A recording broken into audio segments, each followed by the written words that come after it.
In today's video, I am going to talk to you about how you can play like Kai Sotto. Let's get down to it. So if you don't already know, Kai Sotto is a Philippines basketball player. He was slated to be in this year's NBA draft, but it seems like he's going to be going for next year or the year after because he was ineligible this year because he just graduated high school, even though he played professionally slightly beforehand, so he's not eligible for the NCAA, so he had to play somewhere else, so he's playing in the NBL over in Australia. But I really like how Kai Sotto plays, so that's why we're doing today's video. So there really hasn't been many players who have the hype that Kai Sotto has getting into the NBA, and there's not many centers or forwards who have the skills that he has, and that's why I'm doing this video today. So there's two things that we're going to be breaking down. Number one, his ability to use both hands, and number two, his footwork down in the low post. Let's get down to it. So Kai Sotto has the ability to actually use both hands around the basket. You'll see him sometimes driving towards the right side, finishing with his left hand. Other times he'll be driving and finishing with his right hand on the right side, but he can use both hands around the basket, but he shoots left-handed from further out. Why is this? The reason is because his father played in the PBA, and one of his favorite PBA players, Kai Sotto's favorite PBA players, was a left-hander. And he's seen basically the ability for him to finish around the basket easier because he was left-handed, mainly because defensive players are used to defending that right hand. They're used to defending and trying to force you left. Well, guess what? If you're a left-handed player, you don't have that issue. You may get 1 to 2 possessions of essentially free baskets. So Kai Sotto was able to practice when he was younger, not just his right hand and making that basket. He also practiced going with his left hand as well. Now, something about myself, I was actually left-handed until grade 1 or grade 2, and I was switched over to my right hand. So I still have a little bit of a left hand around the basket, and I still have a little bit of a left hand even when I'm shooting from 3. It's actually one of the things that kind of set me apart when I went down to the States to play ball for a full total of 2 days. But I was able to drive left and then pull up with my left hand. They would be trying to block my right, and meanwhile I have my left hand to back me up. So this isn't something that you can just get onto the basketball court and do. You can't just get onto the basketball court and start shooting with your left hand, or else you're going to be missing like that. You need to actually practice proper form with your shot, and you'll be able to use both hands. If you can pull up on either side with either hand, you're going to be an unstoppable player. Now, the second thing we're going to be talking about today is his ability in the low post and his footwork. His footwork is what really sets him apart from other players, in my own opinion.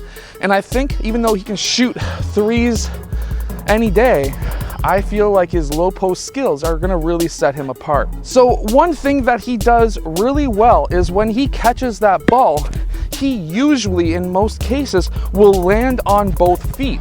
This is going to allow him to choose which foot he wants to turn and use as a pivot foot and as a shot fake.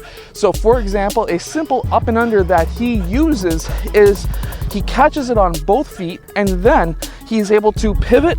He's able to use that foot as a pivot. He's able to take that shot fake, and then he's able to attack the rim. Or another move that he also does is a quick shot fake, and then he turns back this way, takes a dribble, and pulls up for a baby hook. These are two amazing moves. One is an up and under that gets that player up into the air defensively, and then as a secondary player, or a secondary move I should say, is if this defensive player doesn't jump for that ball, doesn't jump for that shot fake, when you do that shot fake and he doesn't jump, turn back the other way, one dribble, and you've got yourself a baby hook. It is essentially one move that backs up another. You can even basically throw in a simple shot, pivot shot, as your beginner move. Once he starts trying to block that, do the up and under.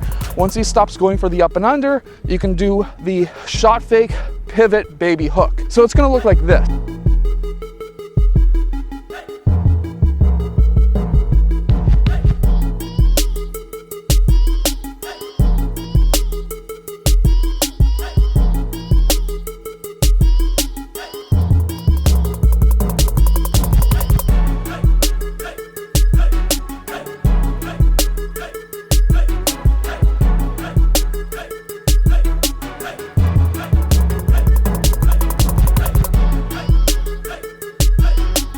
also has a very good dream shake as well, and many other low post basketball moves. However, this last one is one that I really like.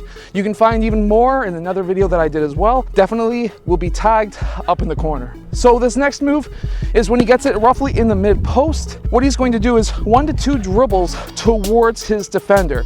This is a really good move where you can now take 1 dribble, get your feet super wide. Your whole main goal on this move is to get your feet wider than your defenders. There's a really good reason for this. So if you've got your feet wider than your defenders, what you can do now is be able to pivot in either direction because you landed on both at the same time. And then if you've got, and you notice this, more space on this right side, you can hook your defender, pull up for a baby hook on this side, or you can do a quick shoulder fake and pull up on this side. There are so many different opportunities with this move.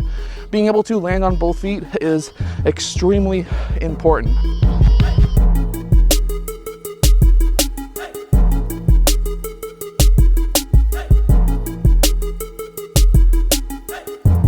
So that's my tutorial of Kai Sotto in the low post and some of the things that he does extremely well that you can incorporate into your game as well. I hope that you have enjoyed. Make sure to go check out any of the links down below with any of the equipment that I ever use.